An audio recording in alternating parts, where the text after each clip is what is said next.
It's time for a little Funky Friday. From their funky hidden headquarters, your hosts, Keith and Gary.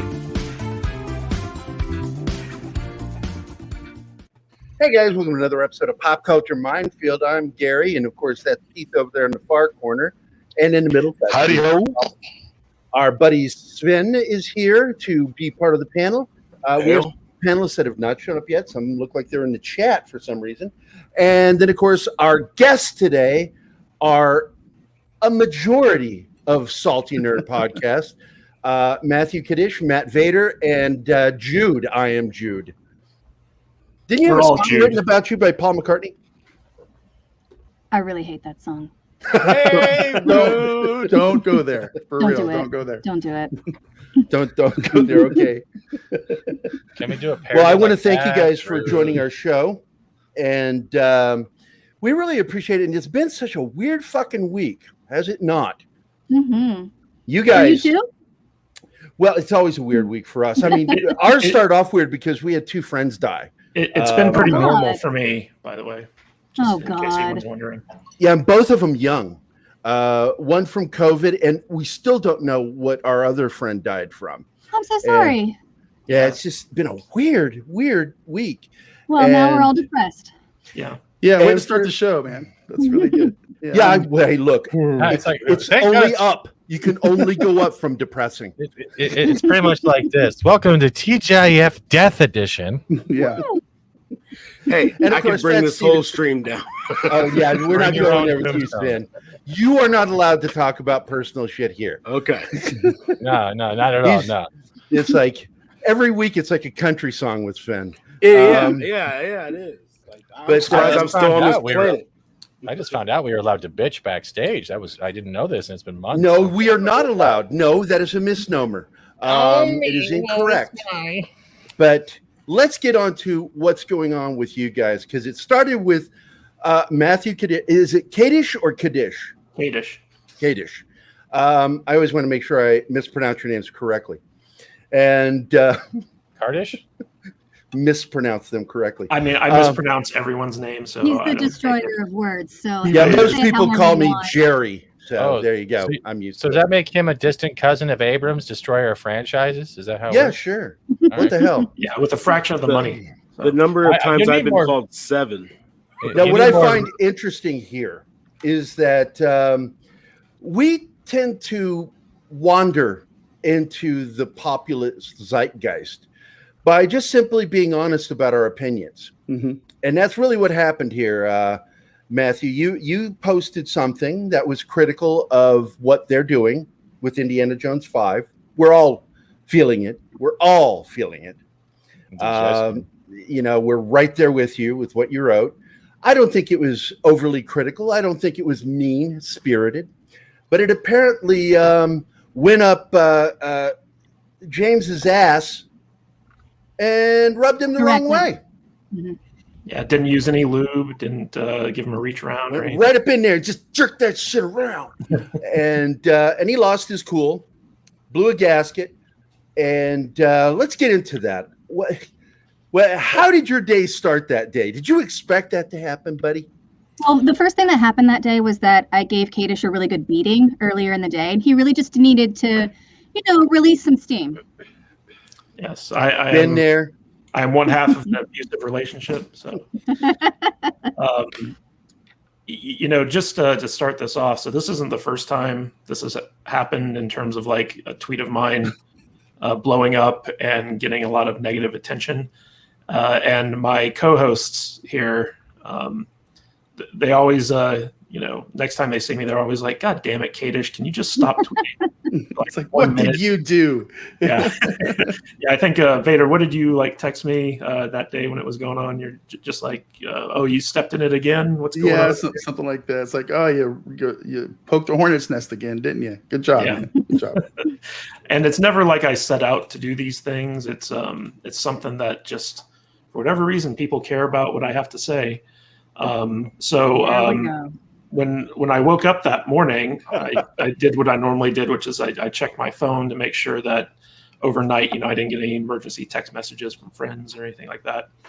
And I saw that my Twitter notifications had literally blown up. There was like thousands of them. I was like, what's going on here? And so as I started scrolling through them, I'm like, normally when this happens, a blue check mark has retweeted my stuff and sent their followers after me. And it turns out that the blue check mark in this case was the director of Indiana Jones 5. And so once I saw that he was in there, I was like, hey, isn't that the guy who's involved in Indiana Jones? So from there, it just kind of like blew up. The guy was on a Twitter rampage for about 12 hours that day, just nonstop. And, that was pretty much the origins of it. I had tweeted out the tweet the night before. I didn't know I had forgotten that James Mangold had any involvement in Indiana Jones 5 at all. So I didn't tag him. I wasn't, trying to, get any attention. I posted it to my private tweet. And for whatever reason, he mistook me for a journalist. And he said that I was spreading fake news and misinformation and that he was going to take me down because of it. He called me a clickbaiter and all this other stuff. It was like, I saw that too. Yeah. I didn't link to anything. I didn't use any clickbait. It was literally just a post about 4 things that I thought were red flags concerning Indiana Jones 5 to my private timeline. I did hashtag Indiana Jones 5 in my tweet, but like I hashtag stuff all the time and no one seems to care. But for whatever reason, James Mangold, the tweet got in front of him and he didn't like what he saw. So that's kind of what started everything. I think he just kind of woke up in a cranky mood because, he probably got a letter from Kathleen Kennedy said to get his shit together or she's going to fire his ass or something. Replace him with Ron Howard and make a good movie. So yeah, could you imagine Steven Spielberg lowering himself to the gutter of our Twitter accounts? Absolutely not. Never. Not in a million years. Like, would he ever do that? If he did, he'd be cool about it, though. Yeah, I don't picture him doing what fucking Mangold did. It's just I was thrown off by that. Going, is that like a fake account? Yeah, I was considering that too. But if it didn't have the blue check mark there, I was like, this is probably fake. But wait, the blue check mark means that it's not. So, and it wasn't. Can you imagine like I know this is a reach, but Martin Scorsese, I'm sure the first thing he does every day is look at his Twitter account and see if anybody Scorsese doesn't know how to use shit Twitter. talking his movies, So yeah, it's insane. I don't think Scorsese, Spielberg, or Lucas know how to use Twitter. No, they're doddering old people. They really are. I have a question though. Did you guys check to make sure you were real fans to criticize them before you actually posted that tweet? Did you show Kaddish, how dare you to the rest of us before you asked? Yeah. You need consent. You represent the team, man. Come on. Well, it was on him mostly until he talked shit about Corky and the Batman statue, and then that's really kind of when you all got pulled into it, right? Salty just made his little post. It's like, hey man, we just make fun videos in our cool studio in Kaddish's house. That's all we are. Alex was trying to make the guy laugh, and the guy came out swinging like, "Don't you dare try to make me laugh!" It's like, oh, nice statue and bouncy light, you jerk. So you forgot one thing. Let me understand something. Kaddish is the cranky one in the group? No. That's Vader. It's Vader.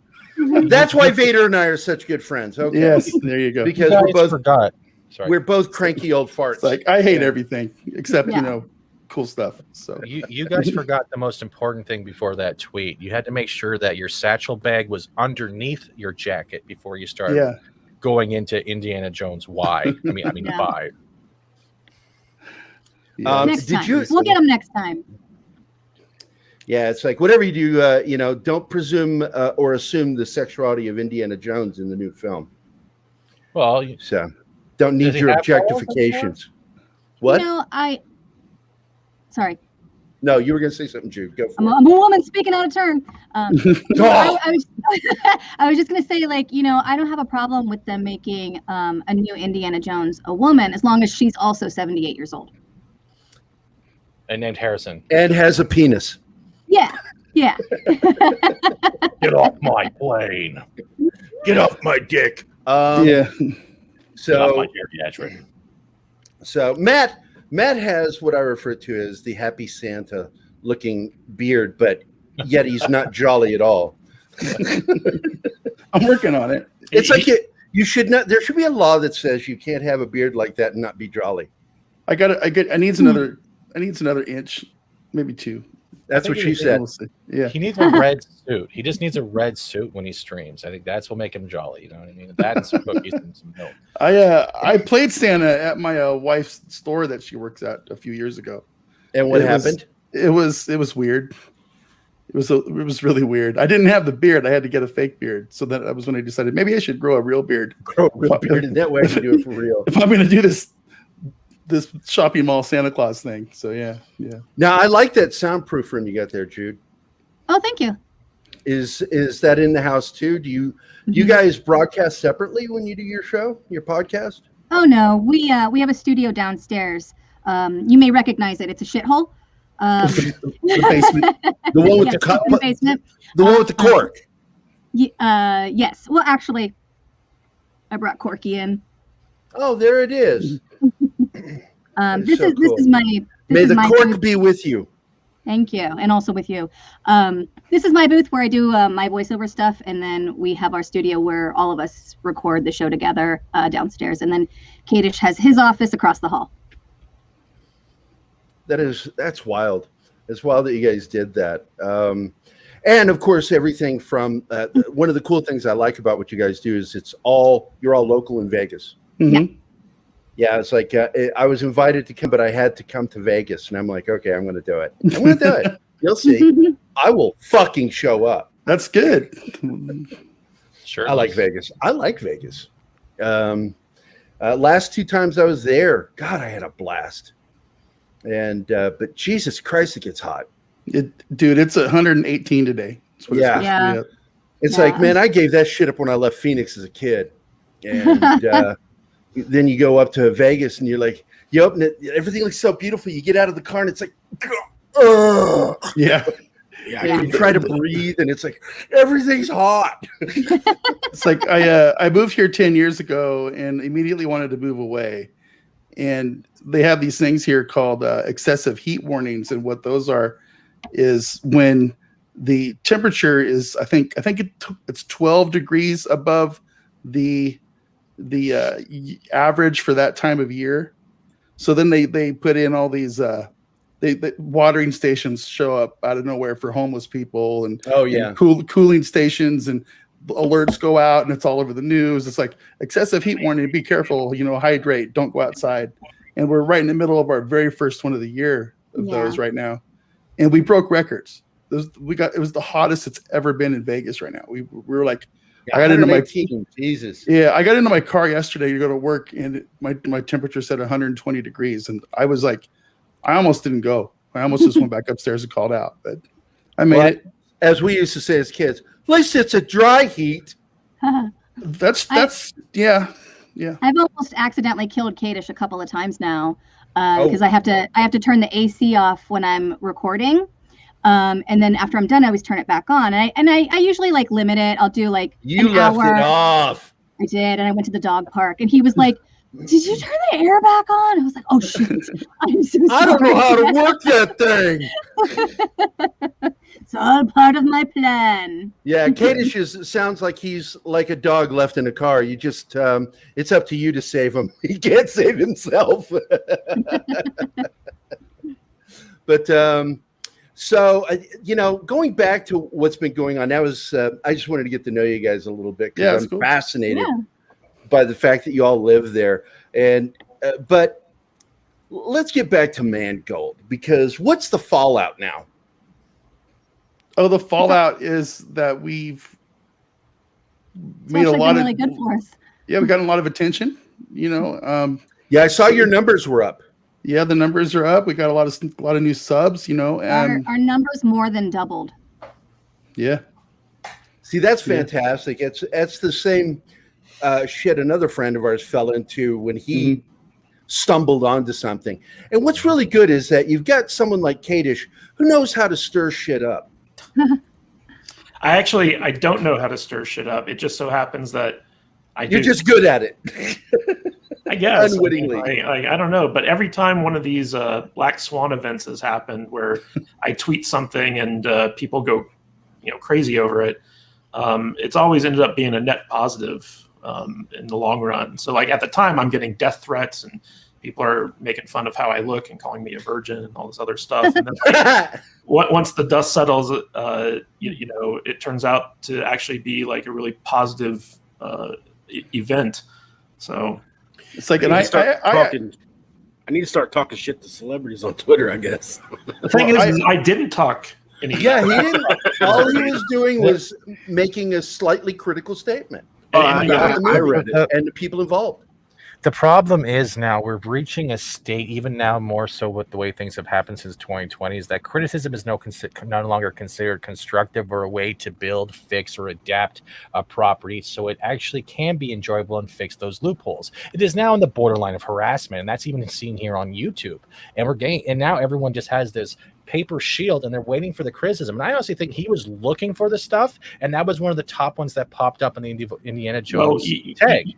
You know what's interesting about every time something like this happens? It's always my tweets that I think have the most validity to them in terms of their criticism. Like when I say something that is pretty much spot on, that's the thing that triggers people the most, and so they feel like they need to fight against it. I think Mangold probably felt like my saying Steven Spielberg's not directing this movie was like a personal attack against him, and that's probably what triggered him. But I mean, I can't speak for the guy, so who knows? But that's a valid argument, of not wanting to see it because Spielberg was the director. George Lucas picked and asked to direct it. There's never been an Indiana Jones film that hasn't been directed by Steven Spielberg. Yeah, so his affront to that is just fucking dumb. Now, I will say things and have said things that are corrosive. I'm kind of mean-spirited. Matt, you know that. You know how I am. I try and I just get ignored. So I do. I'll purposely go out and like troll and tag people sometimes just to like see if I can poke the nest a little bit. And I wake up and there's like 3 little hearts and 1 retweet. And I'm like, whatever. Here's the thing, though, is like if you're trying to stir stuff up, if you're trying to be a troll, people can spot that and they'll ignore you. 100%. But if you're not trying to do that, and if you're just pointing out facts, people will lose their crap. They'll just be like, like we can't have the truth coming out. We gotta attack this guy. And that tends to be what happens. So there you go, Matt. There you go. You can look. You can strive to be me. You just need that beard and that red Dixon. Suit. I think I still got you. Or is that Frank Fosco? Actually, I am the integrity of Mangold. Yeah. Oh, Keith loves Vegas too.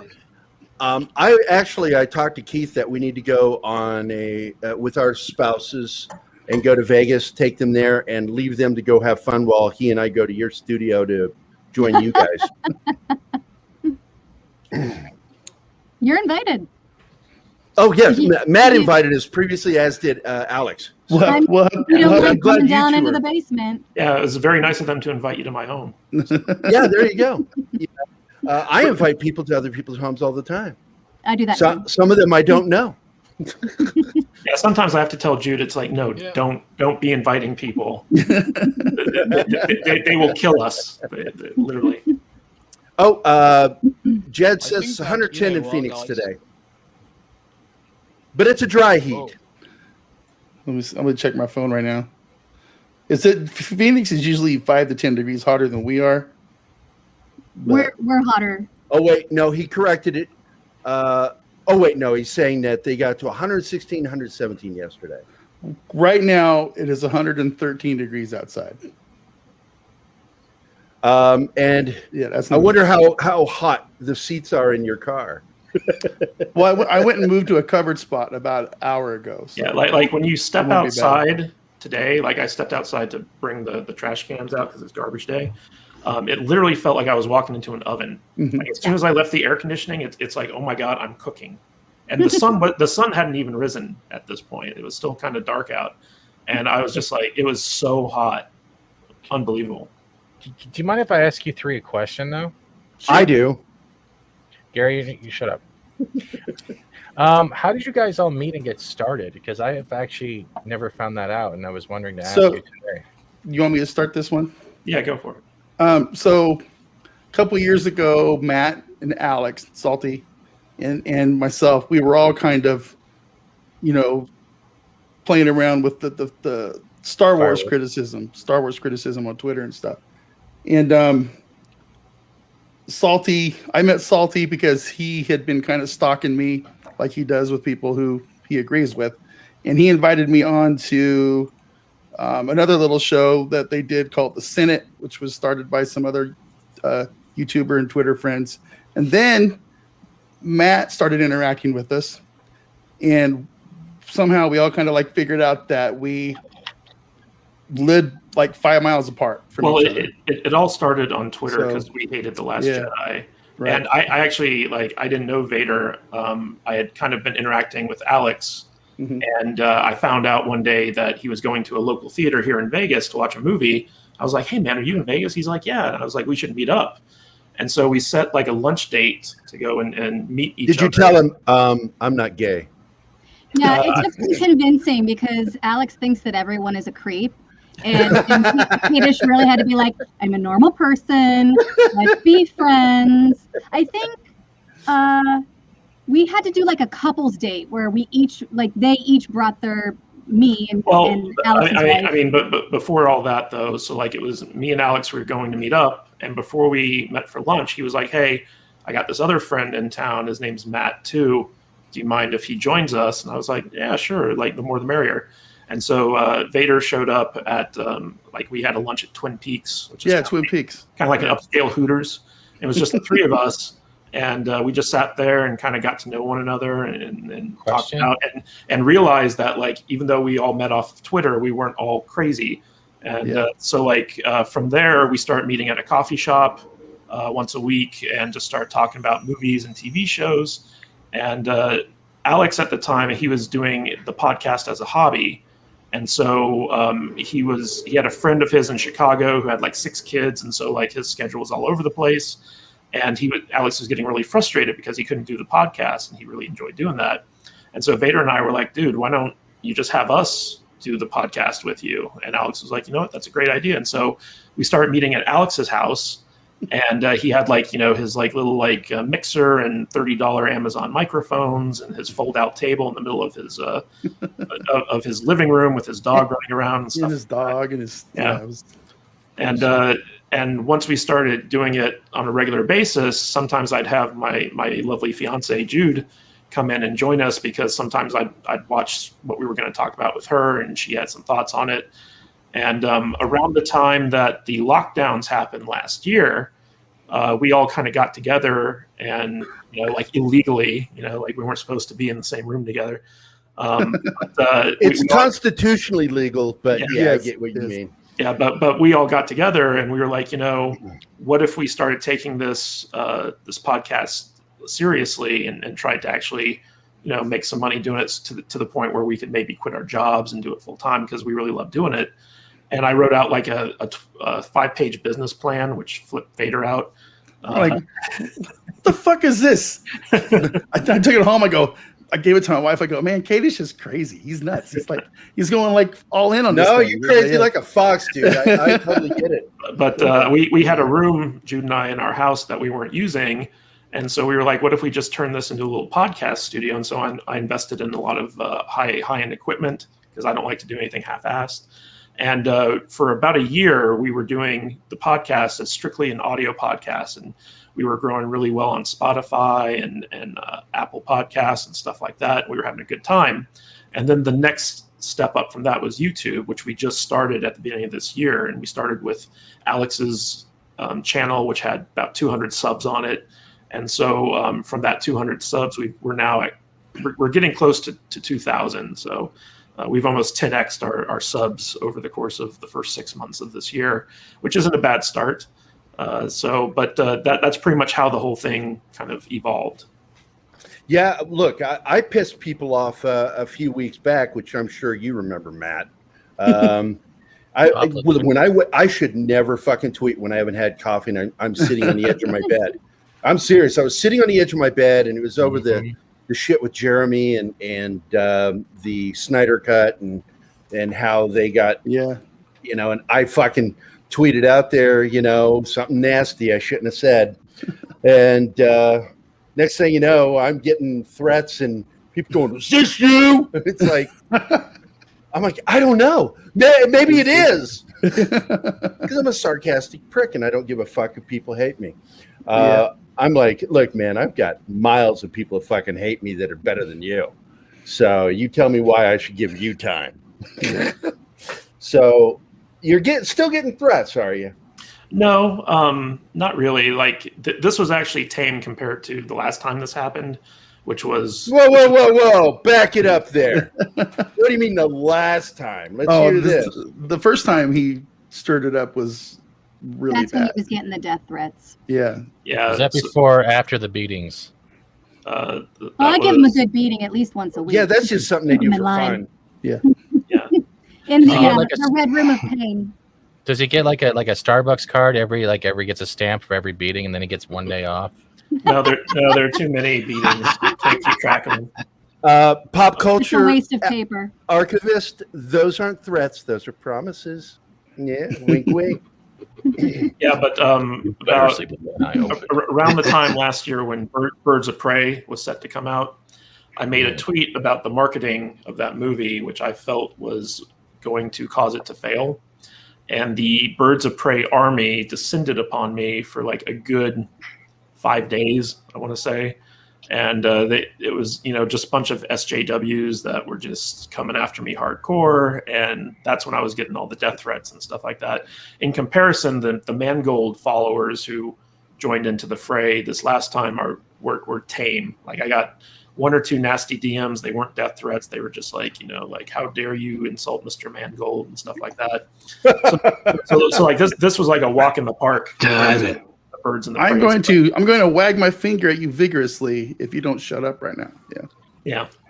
Here, this is the best way I defeated Birds of Prey fans last year. Gary, can you share that down there? If you get Dragon Ball. Let me find some. Yep, that's about right. Well, the theater, the movie hadn't come out yet at this point. I was commenting on the marketing for it and how it was missing the male demographic with its marketing, where it was marketing to like women instead of men, and that's why it was going to fail at the box office, and people lost their minds, and then it ended up failing at the box office because no men went to go see it. So and also no women. Sound like the Hedgehog made more money than. Hey Jude, I got a question for you. Do you see the screen? Yes. That's my wife. She wants to know what's fun to do in Vegas. You can go to the spa. It kind of depends on what you like. There's like something for everyone. There's like water things to do because it's so hot. Water sports? Yeah. Wait a minute. Wait, water sports, is that with or without leather? Well, there's like Wet and Wild, places like that. Everywhere has a pool. There's a lot of drinking if you like that, which I do. Gambling, of course. And there's like stuff that if you're not into that, stuff to do. Also, like hiking. Well, when I went there the last time, I went to the Star Trek experience, and you've been a while. That's a while ago. It was 2002, I think, was the last time I was there. Mm-hmm. And I had such a blast. I'd like to go back, but I hear it's not there anymore. So I worked at the Westgate. I'll have to find hookers. I worked at the Westgate for 2 years prior to my job I have now, which is the old Hilton where the Star Trek experience was. Oh, okay. So I would say bring it back. I know this is a tangent, but it's really weird because the space station part, the casino, is still there, but they've turned it into a timeshare sales area. That's bizarre. It's the most bizarre thing you'll ever see. It is bizarre. Yeah, it's weird. So. Well, Lorena is here. Welcome, Lorena. We love you. She says, "Hey guys, drop by to drop a like and lurking for a spell." Nice. Pause, Gary. T-shirts in the back because you don't see the private chat. I'm busy running the show, but no. There we go. Oh, my apologies. I hear a fan or something going somewhere too. Yeah. Let's see. And hey, Viking, can we hear you yet? Hey, do you hear me, everyone? I am here. There he is. You don't sound right. You sound English. I have to be like your chums. Hi. Hi. I hope that you can hear me well. I was having some problems with the. Oh no, you're British. You're not English. I was having some problems with the microphone. All right, that's good. I am a little bit of that, yeah. Where are you from? I am from Liverpool, actually. You know. Oh, you're a Liverpoolian. And yeah, having a good time. Yeah, I am. Is it Pullian or Pudlian? Which Liverpoolian, you know. All right, got it. Liverpoolian. Home of the Beatles. Yes, I know my Beatles. Yeah. Oh, don't do that too soon. Liverpoolian, does that mean he's real little? Home of the Beatles. Yeah, they are a big deal in Liverpool. Lilliputian. I know that. Do you have any questions from our friends? It's called like that because of Liverbird. Do you have any questions for our friends from Salty Nerd? Yeah. Yeah, of course. Let it out, man. First of all, guys, hi. I am very glad to be here with you. I like what you do, and I think that Kaddish is always, quite on point with his comments. And don't suck up to the guys that are on this show. Jesus. The thing is that it's true, he is on point. Like, I remember that thing that he mentioned with Birds of Prey, and he said it's going to fail. It's not marketed properly.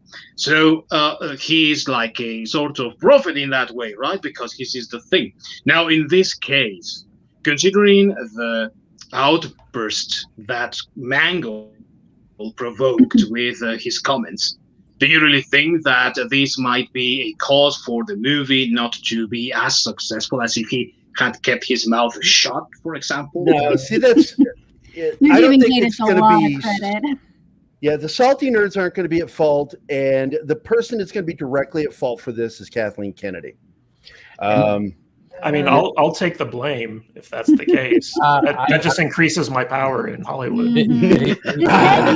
The other question, much smaller, and now because of this, it's like just growing exponentially. You have to keep getting him bigger hats. We can't keep feeding his ego. It's insane. So the other question that I don't know if you ever considered is maybe he read the Steven Spielberg thing and he took it as an insecurity that maybe it wasn't good enough and he was already having second thoughts on what was actually being written or done. So he lashed out at you guys rather than realizing, hey, maybe I'm not good enough for this property. And he was second guessing himself. But hey, as long as he got some steam out, that's fine. I don't care. Just go make his movie, man. I meant that more as a question. Though. Do you think that could have been a case as well? No, I actually think that Mangold has such a huge ego that maybe he took it as an insult. It's like, I'm just as good, if not better, than Spielberg. How dare somebody not want me on this movie? I do believe that you're right on that assessment, but I do want to point out that this is the video for you, Matthew, regarding what you hold over the next Indiana Jones movies.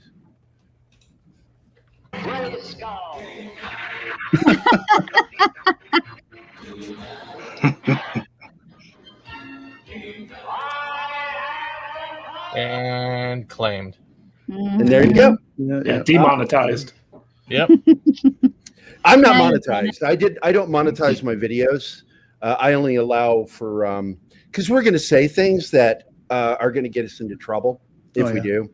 So because I'm notorious for dropping fuck bombs, and I'm military. It's just what we do, and we don't do it. We don't do soldier shit. We just walk around saying fuck.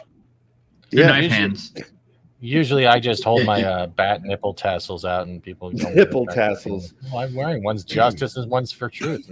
But hey, I do want to point out that we are past the 1.7 mark on our subscribers on the show, and we're all bad. Awesome. We're getting so close to 2,000, and we've been a slow crawl.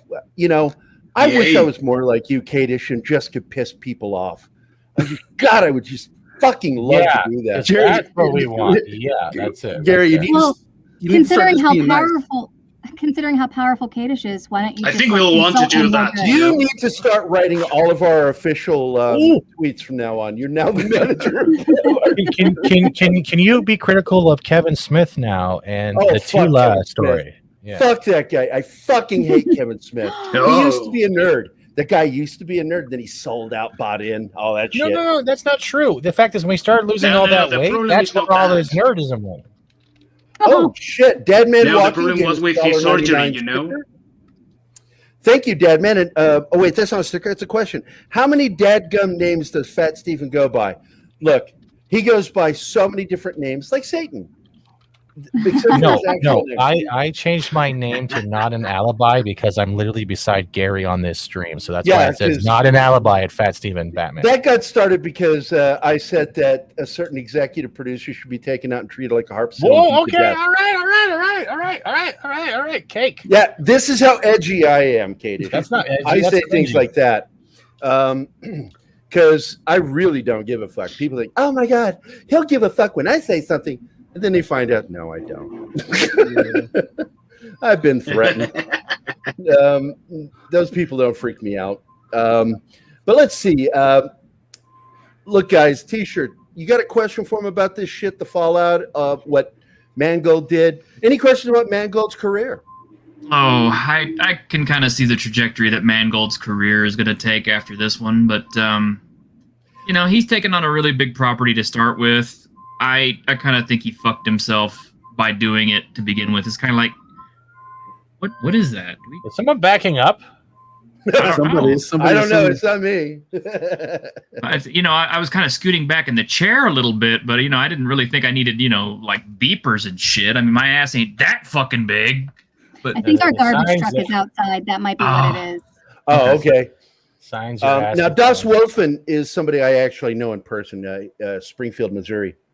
Cool. And met him through, just like Keith, my partner, I met through the con circuit because I'm a comic book artist and I'm always a guest at comic cons.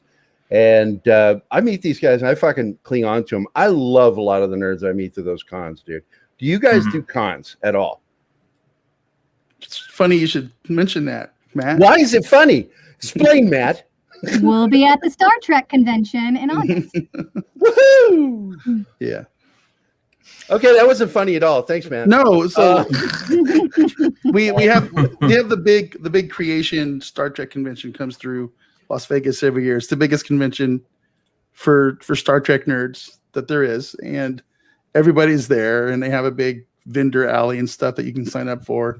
And Kaddish came up with the idea. He came up and said, "Hey guys, why don't we do a booth at the Star Trek convention this year?" And this is when we had like 300 subs or something like that, and he goes, it would be a good way to get our brand out there and people can see what we do and stuff. And we're like, okay, so there you have it. So then I got to tell resources together, and now we're going to have a booth at the Star Trek convention. And I don't have any idea what we're going to do. Now, what you might try to do is what Keith and I are doing, which is approach the convention as media and see if you can actually stream from the show. Well, I've done the convention multiple times in the past, and basically, the plan for it this year was like we just all wanted to go. So I was like, well, why don't we just instead of paying for tickets, we'll pay for a booth, and we get access to everything. And in fact, we got a buy one get one free thing, so we got 2 tables at the convention, and we're gonna have dancing ladies on the second table. Yeah, and there are going to be a lot of YouTubers coming into town for it. And so we were like, let's just make our booth the hub for all the YouTube people, so they can leave their stuff, they could do interviews or live streams or whatever. And so we're just going to set it up right there in the vendor area and have a good time. Yeah.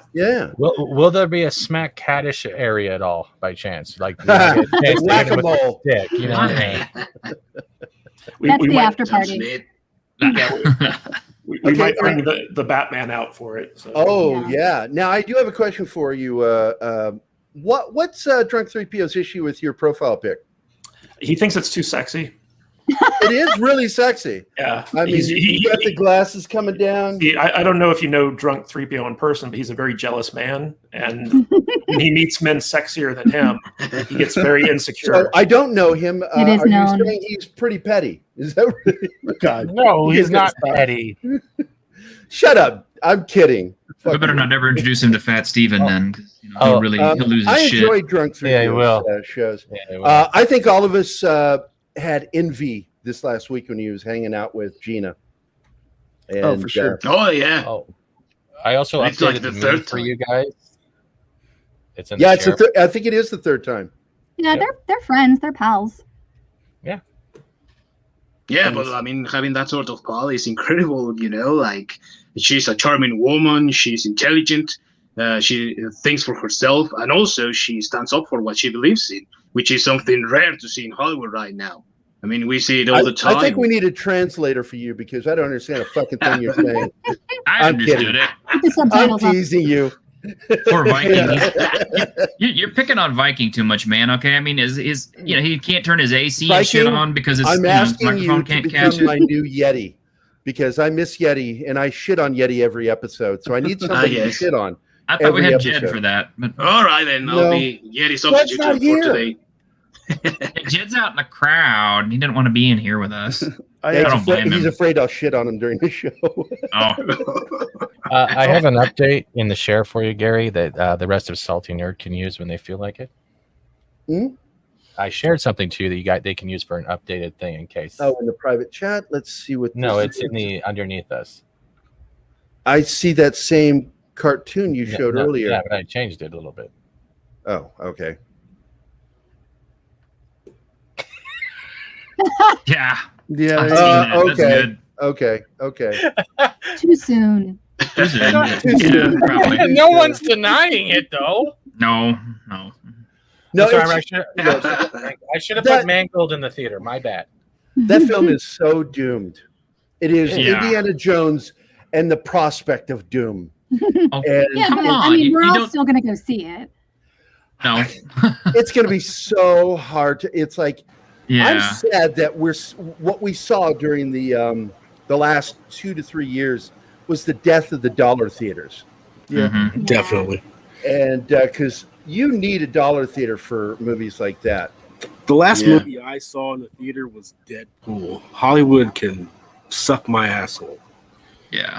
Well, yeah. Is this a fetish? Yeah. Yeah, you guys are talking real sexy, sucking on assholes, shitting on each other. You guys are wild. Hate it up. It's a Jed. Yeah, Jed's here. Did you ring? Yes, I did. I didn't know if I was able to come on, so I was just being quiet in the audience. Yeah, that's why we sent you the link. You're Jesus Christ, you're worse than 6. She's always bitching at me about something or making fun of me in the chat. You can always catch her talking shit about me in the chat. Yeah, me and 6 were just talking shit about you in chat. So yeah. Oh, I got a quick question for you, Viking. Is it like hotter than shit over there right now in England? Hard? Yeah. Well, the thing with the government, it's like. And with the lockdowns and all that, it was a little, I wasn't talking about that. I wasn't talking about the actual fucking temperature, dude. I mean, because I had Grim on my I had Grim on the show earlier this week, and he was like fucking melting. And I'm like, you ever watch an Englishman melt on a fucking show? That was something. When I hear an Englishman complain about the temperature, it reminds me of someone from Seattle complaining about that 75 sweltering sun outside. Because when I was stationed in Washington in the Army, and I'd be driving down the highway, the 405, and I'd hear the radio, it's a sweltering 75 degrees today. And I'm like, I'm from Phoenix, motherfucker. What the hell are you talking about? Yeah, it's like 112 here now. It's gone up 2 degrees in like 15 minutes. So I need to hose my loins down with all this sexy talk. Good one, Jude. We say here in England that it only rains twice, during the year. Once from June to December, and the second one from January to May. You know, that's the only 2 times that it rains here in England. Wow. Do they have bathrooms in England? Yeah, but I don't know how to use them.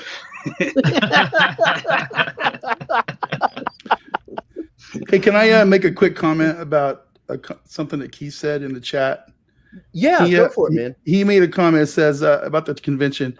He says, mess with the Star Trek Discovery zombies about the Nielsen ratings. And I have to admit, I'm a little bit nervous about going to this convention because we do not like the new era of Star Trek shows. And hey, join the club. I'm sure Trek. Yeah. It's garbage Trek. And I'm a little bit nervous about people like trying to jump us and stuff when we're at the con, you know. Well, that's I can't hear Matt Vader. There's too much sonar in space going on. Look, you know, the fact is they can do that all they want to. There are more of us than there are of them. Yeah. If that weren't the truth, their shows wouldn't be tanking. Yeah. So they can hate all they want to, but here's my advice.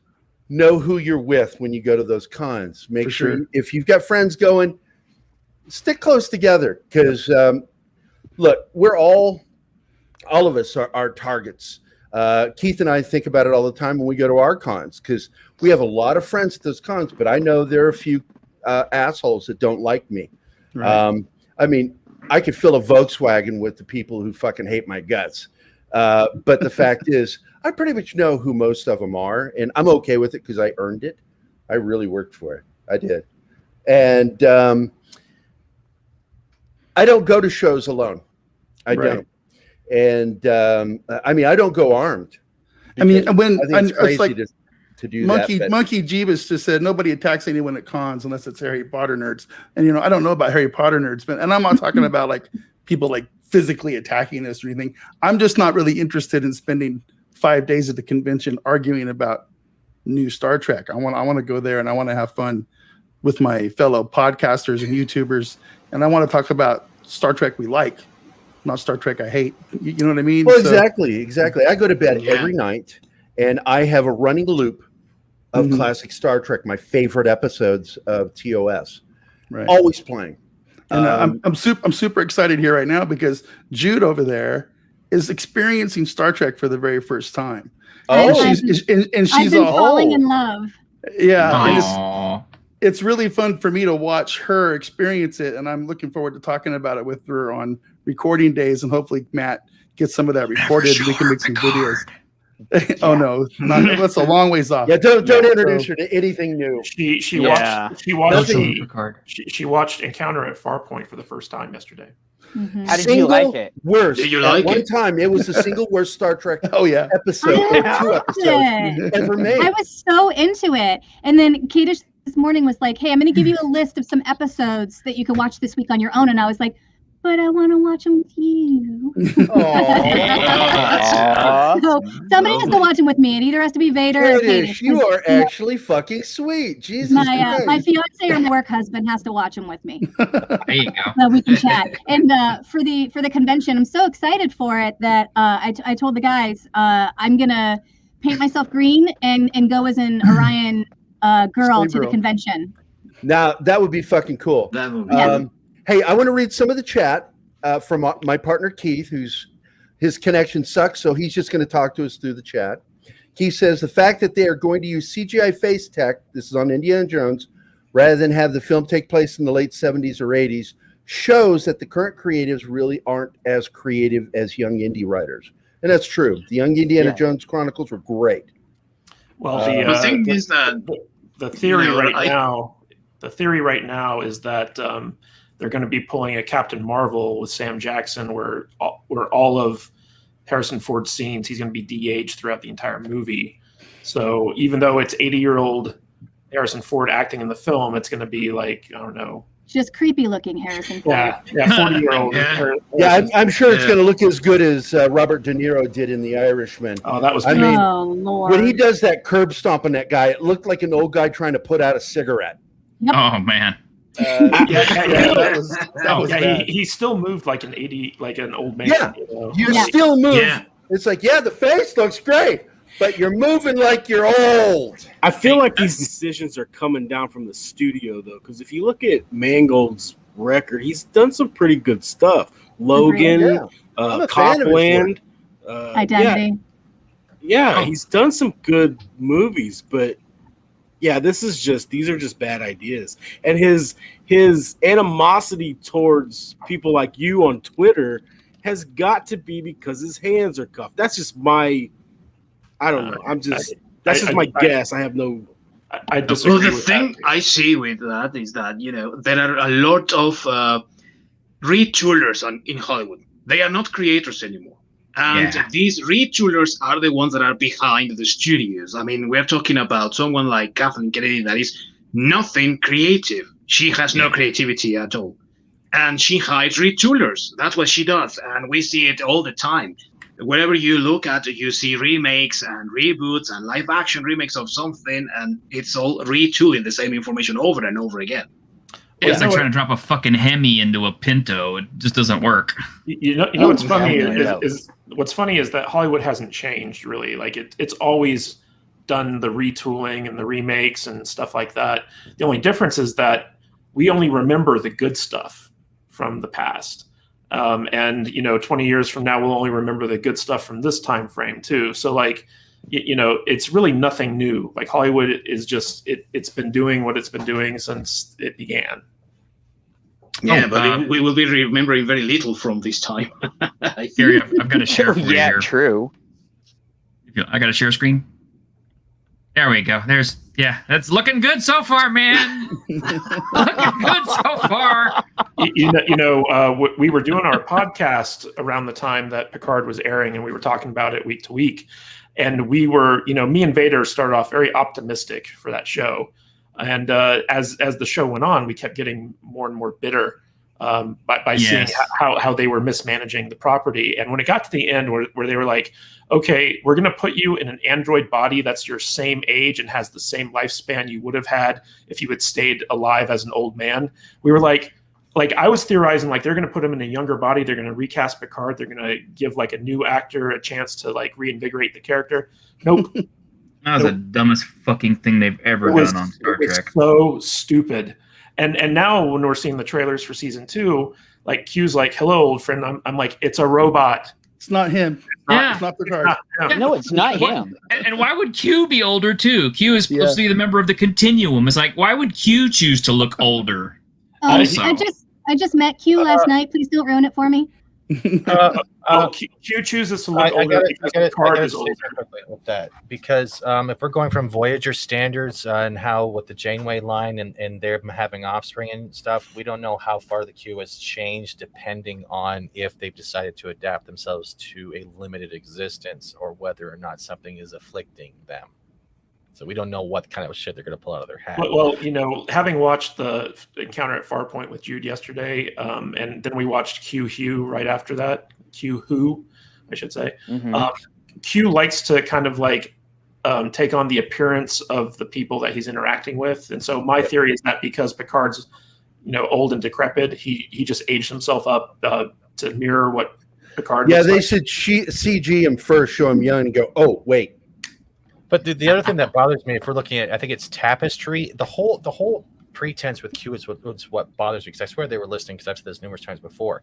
The one scene where Q gives him a second chance at life to not get stabbed in the back, and Picard is adamant as hell going, I refuse to live the life as that man. I would rather die upon that table. Right. That's pretty much right there. And even at this point, they're still frenemies. They still have some type of alliance when it comes to a respectful nature. Sure, he's omnipotent, but they're also have a line of respect. So even if we're going through the first season of Picard, eventually Q would have been like, what the F, dude? And then he would have jumped in and be like, why are you apologizing to all these angry, hubris, drug addict, drunk motherfuckers? This whole first season is not only just an insult, it makes no sense to the character of Picard and the relationship with Q with the second season. So you know what they can do with Picard, Pecan, Captain Robot, the Toaster? Go fuck yourselves. Remind me to have Fat Steven on when we talk about Star Trek. Holy shit. Oh yeah. He can rant. It bothers me. I love it. I get it. I get It to bothered all of ranting us. too. But the best thing I loved about TNG is that it took Picard the full season, not the full season, the full series to eventually realize that he can still be the captain and have a personal relationship with his crew. And that was one of the best underlying stories that everyone seems to forget. Even the underlying with Q. Q eventually starts evolving. But that's not until he meets Janeway. And even Cisco, when Cisco knocks him in the face, he starts realizing that not everyone's a Picard. Not everyone's the same. And he starts seeing humanity that they will react. They don't care how much power you have. Whatever Kurtzman's doing with his head so far up his ass, looking for that red nose where he works at the circus, fuck him. And Jude's this over rant there with was her brought to hands in you her ears by... going,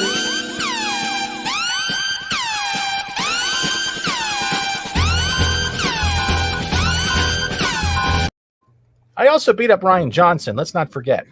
Yes, you did. did. That's a beautiful See the thing. video. I'm sorry, too. Fucking Jude. hell. Is it air conditioned in there? I hope they're not keeping you in a locked car. That's the weirdest looking car I've ever fucking seen. Oh, you know what? Jude, you're muted. You're muted. Spacious, the car. Welcome tomorrow for bloopers. Here we go. So what were you saying? All right. Oh, I was said, welcome to the inside of my trunk. No, it's air conditioning.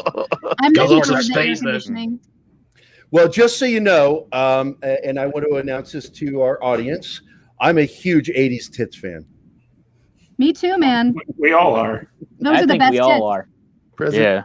Yeah. Yep. Okay, that was awkward. Well, No, it's Jamie not Lee. awkward. Jamie It's- Lee's in Trading Spaces. It's just my 10 out of wife 10. decided to walk across the screen, so I had to turn off the camera. Right as I don't think we can actually show 80s tits. You'll get your channel to. Yeah. Well, I don't know. Steven's kind of close. Yeah, he usually shows his off. I have a serious question for 80s tits. Are the nipples supposed to be lopsided on that imagery? Yeah. Because it looks like you're looking at Crazy Eye Joe. Crazy. Bro, have you ever seen a pair of perfect tits? They're never perfect. You a obviously little never different. saw any tits in the 80s. Well, I got to tell you right Actually, now, I feel like that is either 80s tits There. or Rick and Morty eyes. there. No, That's, no. Could be that's either one. probably more accurate. No, they're Uh-huh. Mexican Yeah. plastic surgery tits also. Where you turn your Yeah. head and they're still looking either way. Yeah, and that was kind of the point of the shirt when we were making it, is that we were watching a lot of really bad 80s movies that everyone was topless and they all had like very surgically enhanced boobs, but they were like googly as shit. I was like, we have to make a shirt that the eyes are like so. As long as they aren't fried egg tits. I hate fried egg tits. Those are the worst. Or the ones Friday. that like I wanna when say they hello. fall, they look like pancakes. I want to say yeah. hello to our chat. We have Force of Light who's joined us. Hi. Hey, Force of Light. And I just said that. I can't believe I said that. Oh, I'm sorry. You're gay. See, they dig me. They dig I'm me. Pan. Thank you. I'm not gay. Boobies Yeah, are they're clearly not here for me. Literally not here for me. But I love the Force of Light ladies. They're so nice. Two of the nicest people outside of Polly and I just forgot his name. Tom. Yeah. Tom. Not Tom. Tom's nice. Tom Connors? Tom Connors. The reason why he and I are friends is because he's a dick like me. What are you talking about? He's not nice. He's always been nice to me, but Yeah, but he makes fun of you behind your back. Yeah, well, he's probably not alone. But you know what? As long as I don't hear it, I'm okay with that. No, I love Tom. Tom's a really good friend of mine. Yeah. Like when I get stressed out about like my panel, that's who I go to. I go to fucking Tom. I want to kill him. I just want to wrap him up and just fucking throw him off a bridge. Wow. Hey, Tom's like, guys, can I get on your show instead? Yeah, you gotta get a Vegas t-shirt. You ready to Shit. leave Texas?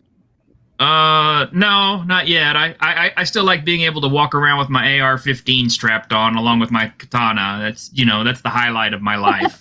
The AR-15 he's not talking about the military style weapon. He's actually talking about his strap-on dildo. There you go. Well, you probably walk around with that too. If the cops stop me, I just claim it's a weapon. So sweet. It's called the ass raid. I am wanting to do a Blade Runner discussion group, and because I'm the founder of the Blade Runner fan club way back in the '90s. I'm gonna do it, dude. And well, I want to do it because I'm the Blade Runner guy. It's like I founded the Blade Runner fan club. So there could only be one. This is a fucking Highlander. I don't even know if Matt knows that. I don't know if Matt even knows that about me. Do you know that, Matt? That I'm like considered an expert on Blade Runner?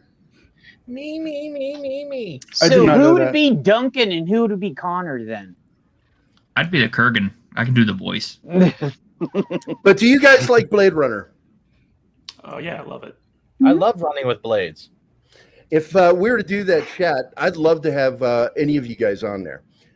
Because I want it to be an hour to 2 hours of just talking about the history of Blade Runner, the book, the cast, everything. Just kind Zax, you shut the fuck up. You shut your whore mouth, Zax. Deckard was not a replicant, goddammit. No, was Deckard a Cylon? Is that the one? Deckard was a Cylon, right?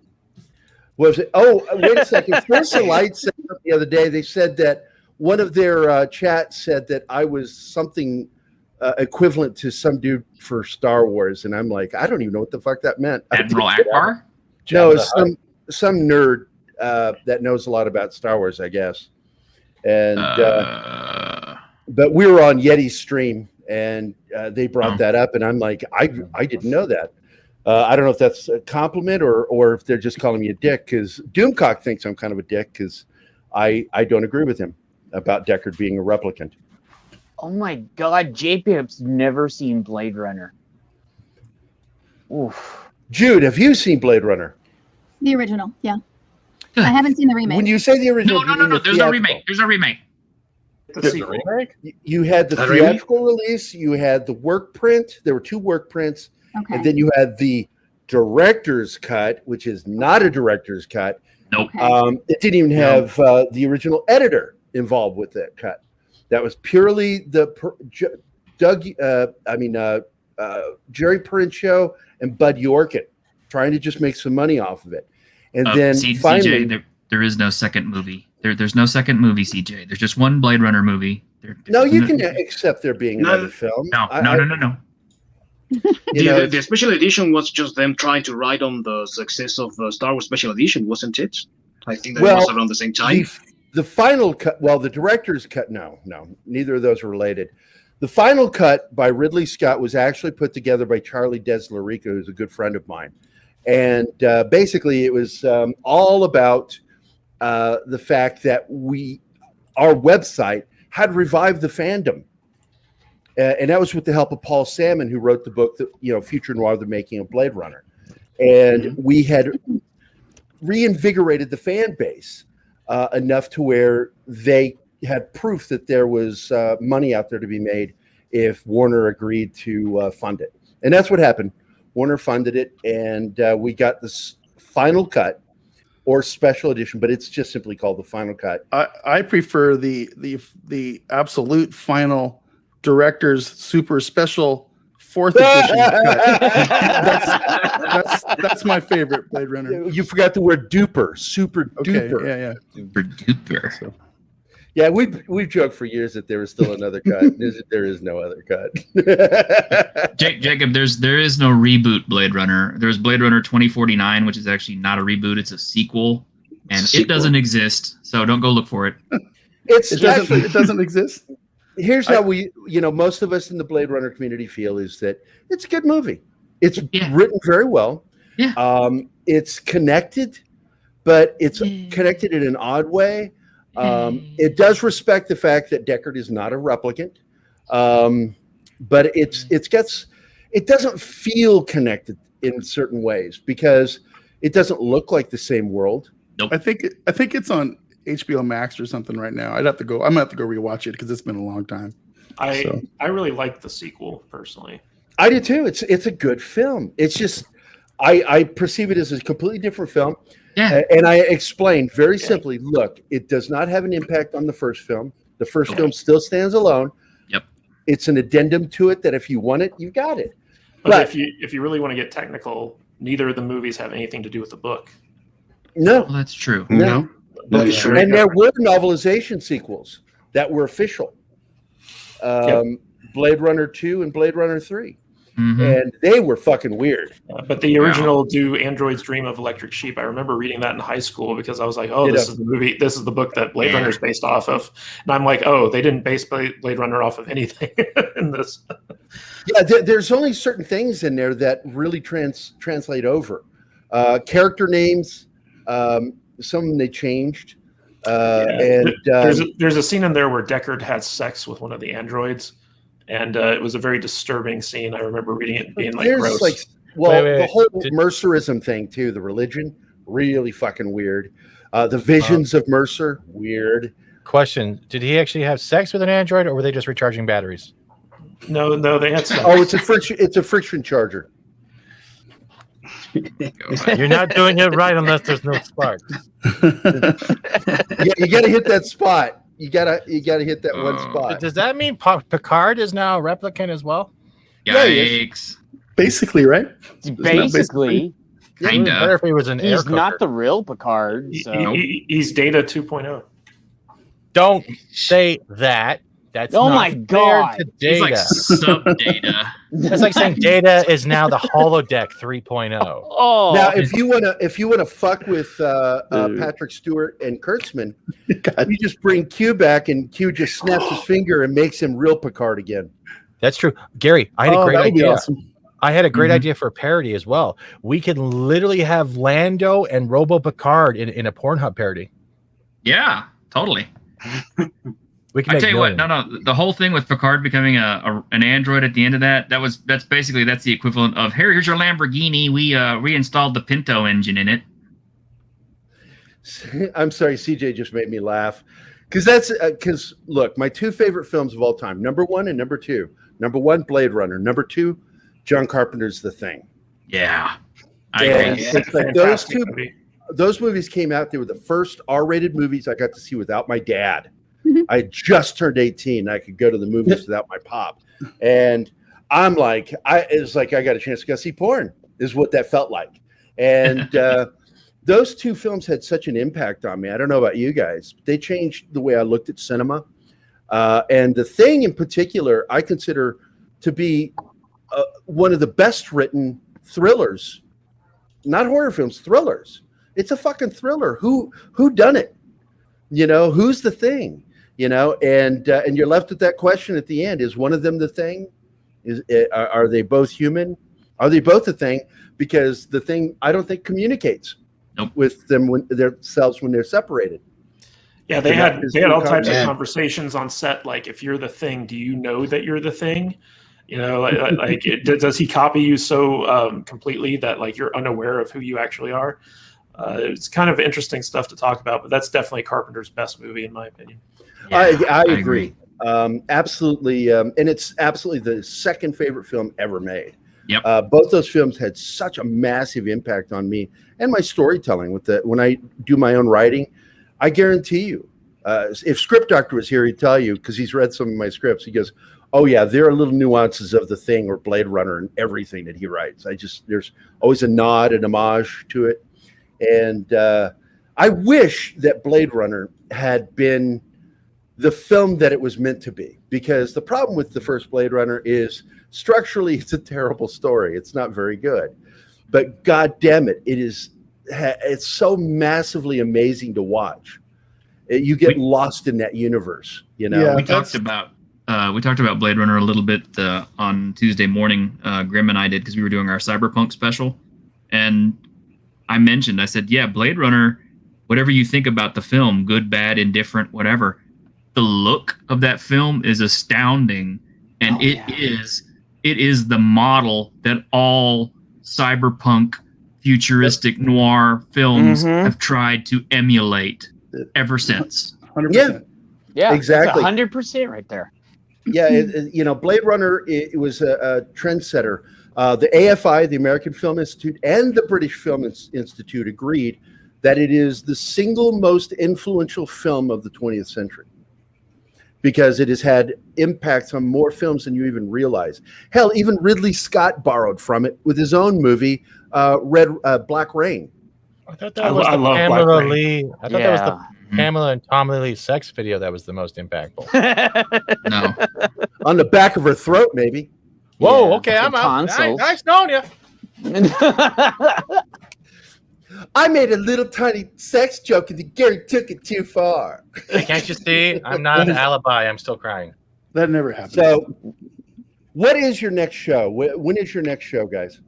So we just had our Star Trek Part 2 show drop this morning. I saw that. Where we talk about Star Treks 4, 5, and 6. We've got a video coming out tomorrow where we go through our take on the Mangold situation. We tell our side of the story. And that was with all four of us, including Alex. And that was a lot of fun to kind of talk about our separate experiences and kind of compare them and stuff like that. And then on Sunday, we've got our Loki episode 1 review dropping. And on Monday, we have our focused review for Infinite coming out. So we got a very busy thing. And then next Friday, we're really very excited about this, is Jean-Claude Van Damme Part 3, where we talk about every June, we talk about Jean-Claude Van Damme movies for an episode.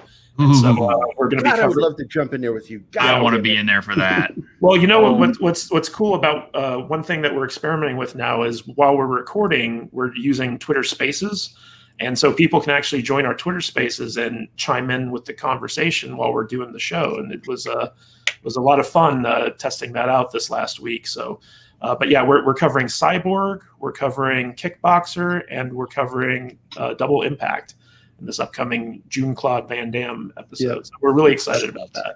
Yeah. I love the clever use of the word June. Are you guys going to do no retreat, no surrender too? Oh yeah. That was his first one. Probably eventually. We got a lot of we're going to do this every June. So we're eventually going to cover all of his movies. Yeah, we've already covered Bloodsport. We've covered Hard Target. Jean-Claude Van Johnson, the TV show. What did you guys think of that show? Oh, we loved it. It was fun. Yeah, I was pissed when Amazon canceled it. Yeah, us too. I would have liked to have seen it go on.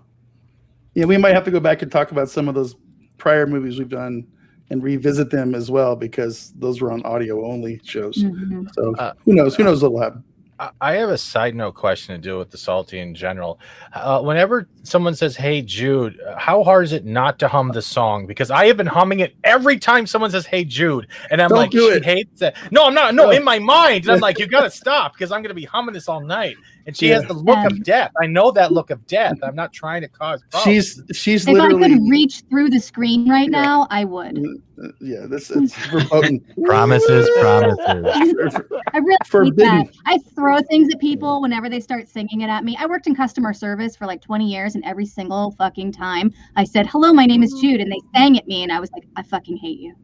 And now it's not the song's fault. It's not the song's fault. Should start going. We go by your middle name or something, Jude.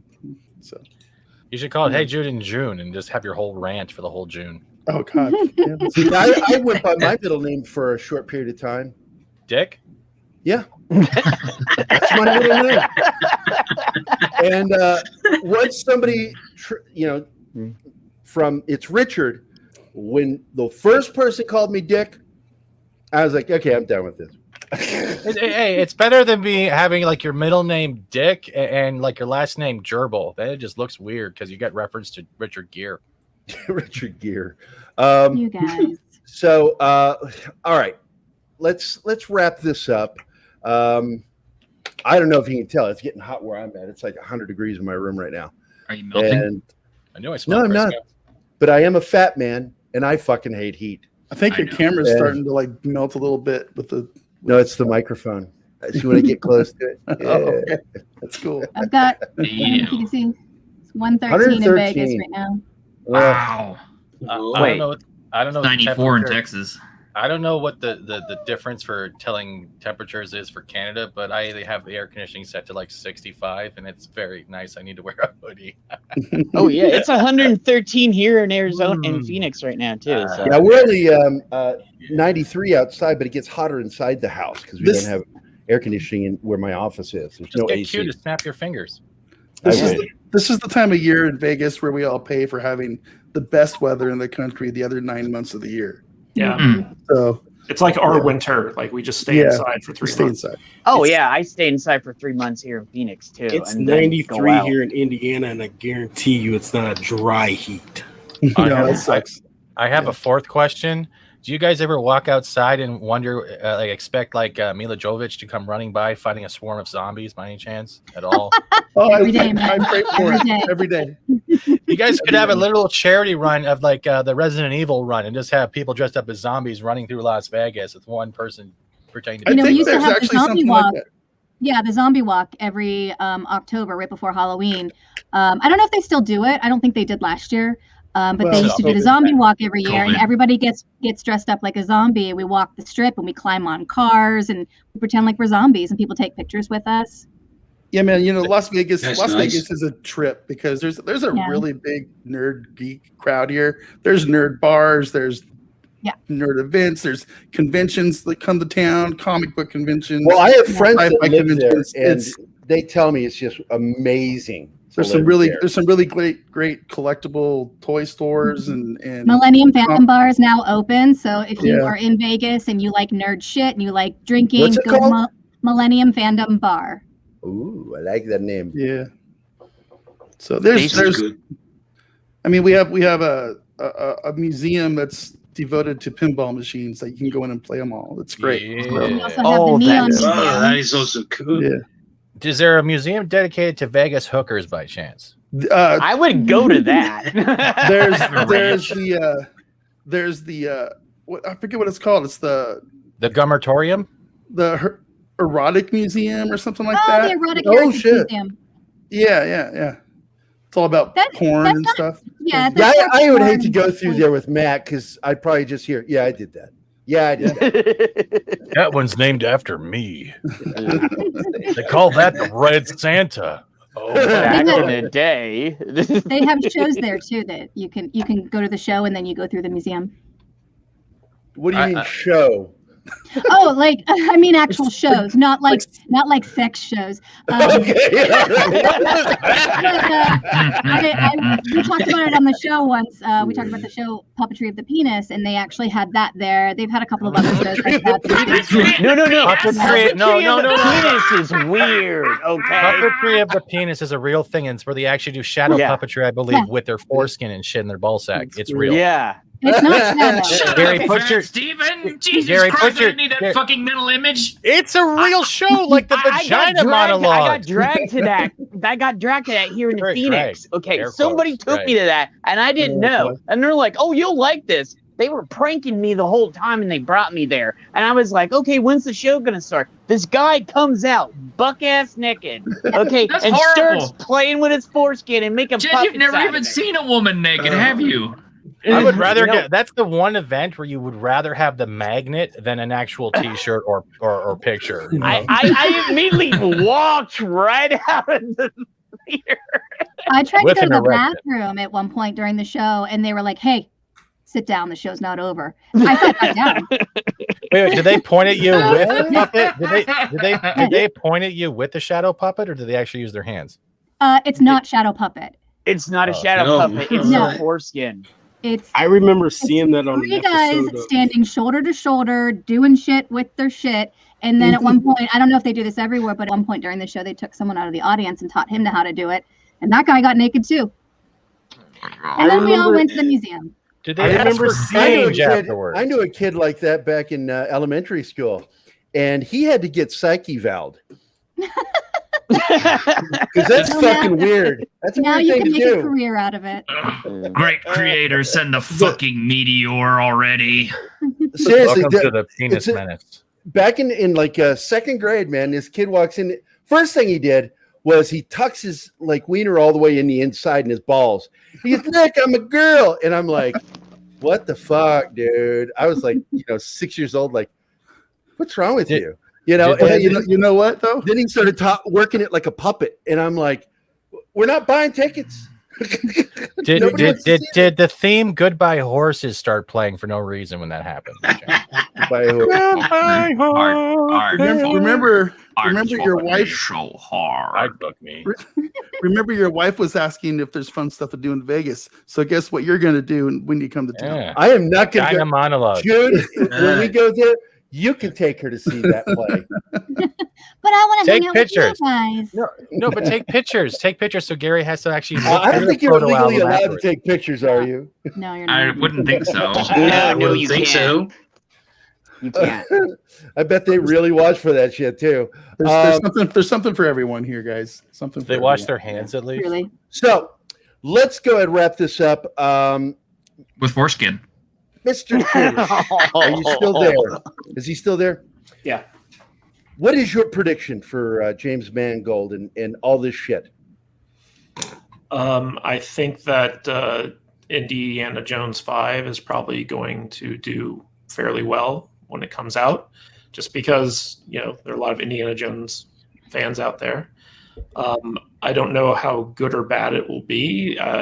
Mangold has a pretty good track record of making good movies. So if he makes a good Indiana Jones 5 movie, hey, more power to him. I would love to see a good Indiana Jones movie come out. But we'll just have to wait and see. I think that no matter what the quality of the movie is, it's probably going to do well at the box office. So that's my prediction. Do you think that you and James Mangold will be buddies and go golfing or something? Actually, this whole thing was pre-planned. I called him up and said, "Hey, can you troll me on Twitter?" And he was like, "I got you, bro." Like, we need to hit those 1,000 subs, James. Can you put me over the top? He's like, "Hold my beer." Kaddish. When you guys spoon, who's the big spoon? Who's the little spoon? I just want to make I'm sure the little for my records. Okay, you're the little spoon. Okay, yeah, I'm always the little spoon. So Jude, you like his back. You like his back. I like all his parts, man. Oh, okay. On a scale of 1 to no, I won't do that. Is he considered the cool side of the pillow? Jude. I just want to make sure. Yes. Jude, when are you going to piss somebody off? She did it this get morning. some numbers. Oh, you mean someone important? Yeah. Oh, babe, you're important. We all have our gifts. That is not one of mine. No, everyone loves Jude. It's gross. All right, over to you, Matt Vader. When are you going to finally actually get some attention and piss somebody off? Oh, I don't know. I try every day, and everybody just ignores me. So that's kind of my thing. So it's fun. Anyone hear anything? The next question is to all three of you, and I want all three of you in any order at the same time. What is the meanest thing that you can say about Alex because he's not here? He's got terrible taste in movies. He really does. Yeah. Awful taste in awful movies. Taste. Mm-hmm. So that's it. It's uniform. You just think that he's got shitty taste in movies. I heard it the other day, and I got to tell you, I was not impressed with his taste in movies. You want to know how bad his taste in movies are? Let me give you an example. Kaddish. So you can find this video on our channel. We did a review for Coming to America, the sequel to Coming to America, and Alex had never seen the original, and so he watched the sequel first to make sure it would stand on its own, and then watched the first one, and he was like, the sequel didn't make any sense. It's like, well, no shit, Sherlock. He's bad at watching movies. He's very, very bad. And he always watches them alone. Yeah, does he watch Howard the Duck? So I don't know. Love Howard the Duck. Howard the Duck is a bad movie that I love, and I know it's bad. Yeah. I know it's bad when I saw it. I fucking loved it. I loved the cast. I loved the animatronics that were used in it. I love the duck titties. Well, the dog. Yeah. Duck titties. I was like, what in the living fuck is that? Ducky. Oh, Ducky. I didn't know ducks had nipples. It's a bad movie that I love. Howard the Duck is one of my favorite movies of all time. So when a duck with breasts, like, if it breastfeeds, does it like duck l'orange sauce or something? Is it l'orange?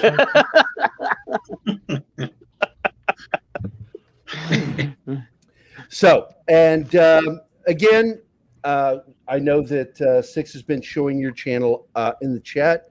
SaltyNerdVideo.com is your website. Yeah, that actually, if you go to saltynerdvideo.com, that takes you right to our YouTube straight channel. to the YouTube channel. That's right. Because when I put it in the last time, it took me straight to your channel. I'm like, that's cool. Yeah, so if you want to subscribe to our channel, just go to saltynerdvideo.com. We also have saltynerdpodcast.com. So if you prefer to listen on your phone or whatever, you just type that in. It'll take you to your preferred phones, thing. So like if you're on iPhone, it'll take you to Apple Podcasts. If you're on Android, it'll take you to Spotify or Google Podcasts, something like that. And we always do the video and the audio at the same time. So basically, if you prefer to just listen to it, you can get the audio only version, or if you prefer to watch it on YouTube, we got the video version. So will there be a Salty Spanking podcast in the future? How do you know there isn't already one? Yeah. Well, on OnlyFans? Is it on OnlyFans? We do have we do have an OnlyFans account. It's for Batman, the Batman statue. It's called Bulletproof Package, and you can go visit his package. I would. I just want stickers. After the Batman going down on Catwoman images, the whole package thing is just no, it's too much. Oh my God, that picture wasn't even that bad, and I'm seeing comments like, "My kid's graduating tomorrow, and he's in shambles." That's a load of crap. There's no way in hell your kid's in high school and has not seen anything on the internet, or one of his friends going, "Look, booby." Like, there's no way that has not happened. Call of Duty, for God's sakes. People getting shot in the head with a sniper. Well, look, guys. Hey, Keith rejoined us to say goodbye to you. Heroes don't do that. Just remember. Oh, yeah. We all know that Batman is Bruce Wayne and Bruce Wayne's a playboy. We get it. That's right. We get it. But there are things that I don't want to see Batman doing unless it's in a porn parody. And yes, I've seen the Batman 66 porn parody. It is fucking awesome. Well done. You don't see like these same type of people complaining about Wolverine crying because he didn't get pegged by Cyclops. Like what? Like, come on. Oh, I know, Steven. And Keith, did you want to add anything to the conversation? I just wanted to say it has been great having you guys on the show. I hope I can come back when I'm able to be on the whole thing. But you guys have been a breath of fresh air, and again, Fat Steven, and of course, Main Man Gary. You're always just you guys just work it, so that's great. And of course, Mr. Chicklotron joins us as we're ending the show.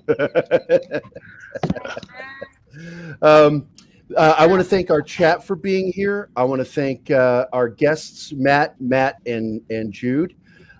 It's too bad Alex works during the day, so we couldn't have him. We'll have to do a late evening one sometime and have you guys back on, like on a Saturday. Salty Nerd After Hours. Well, we do a little thing every once in a while called Pop Culture Minefield Saturday Night Live, where we just kind of talk shit on a Saturday. Which is fun. Sounds fun. Love to have you guys on there. Matt is part of Salty Nerd, but he's also part of Pop Culture because he is an official member of our panel. Yeah, but I'm never on. I'm always at work or something. So well, that's not accidental because Steven hates you. That's fine. Yeah, go fuck yourself, Gary. Actually, I don't hate you, but I will. The shows that made us. The shows that made us on Wednesdays. I really would like to blend us a little more and do group stuff together because I fucking love you guys. I love my friends Andre and Tom over at Midnight's Edge. It's like I just like hanging out with my friends, the people I have the same interests in. So never tell me you love me. I know. And and one night we should dedicate it to 80s tits, including men's tits from the 80s. You mean Teens in Trouble stories? Hey, whose tits were better than Tom Cruise's in Top Gun? Come on. Oh, you can show Arnold tits in Conan. Oh, Arnold, yes. Stick around. If I watch an 80s movie and it doesn't have tits in it, it's really hard for me to grade. Yeah, my favorite is the gratuitous one where the girl just runs in front of the camera and absolutely down and then runs off. I can't remember what movie that is. I was on 32. I was on 32 Flavors of Nick Weiser's stream the other day, we were talking about Over the Top with Sylvester Stallone. That didn't have any. It hardly had any women in it. Well, that was so PG. It was ridiculous. Well, I was on there with Twin too, and we were just talking about it because it's more like a family movie than it was like a hardcore. Exactly. But again, thank you for showing up, guys. We really appreciate it. Appreciate it. Kaddish, Matt Vader, Jude, we want to have you back. Hope you come back. Thanks for coming. Chat. Oh my God, you guys are so awesome. Love you guys. Mr. Tickle Trunk, get here on time. Jesus Christ. And with that, we're gonna play our outro. Stick around for after the show, Matt. And Matt. Goodbye, Chocolate Mousse. I'll never forget you. Goodbye, Ducroix. Take care of yourself. Goodbye, Deja Vu. I'll always remember you. And I'll miss you most of all.